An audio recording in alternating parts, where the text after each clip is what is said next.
Overloaded বালির গাড়ি ঘিরে উঠেছে বিতর্ক। বাঁকুড়ার জয়পুর ব্লকের রাউতখণ্ড পঞ্চায়েতের কুম্ভস্থল থেকে হেতিয়া পর্যন্ত লাইন দিয়ে দাঁড়িয়ে বালি ভর্তি গাড়ি। ওভারলোডেড বালির গাড়িতে রমরমিয়ে চলছে বালি মাফিয়াদের ব্যবসা।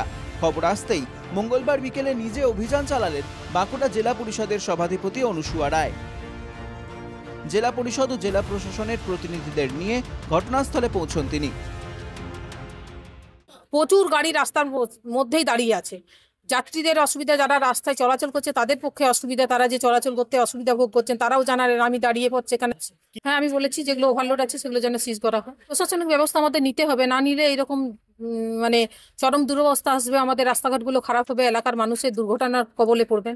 কি ব্যবস্থা হবে সেটা উনি বললেন যে কবে হবে, উনি সময় চাইছে। আমি বলি আপনার সময় মতন আমরা বসতে চাই, আপনি আসুন, কোনো অসুবিধা নেই। উনি বলে ঠিক আছে, উনি আর অথরিটির সঙ্গে কথা বলবেন, এটাই বললেন। বালি গাড়িতে তোলার পর প্রায় 3 কিলোমিটার দূরে গাড়ির ওজন হয়। ওজনের জায়গাতেও দুর্নীতির অভিযোগ। অতিরিক্ত বালি খালি না করে বিনা চালানে বিক্রিরও অভিযোগ উঠে এসেছে। ওভারলোডেড গাড়ির যাতায়াতের ফলে রাস্তার অবস্থা বেহাল হচ্ছে বলে অভিযোগ গ্রামবাসীদের। আমি চলে যে 2-2.5 কিলোমিটার ওখানে যে কেয়ার করার পর তারপরে ওরা গাড়িটা নেই।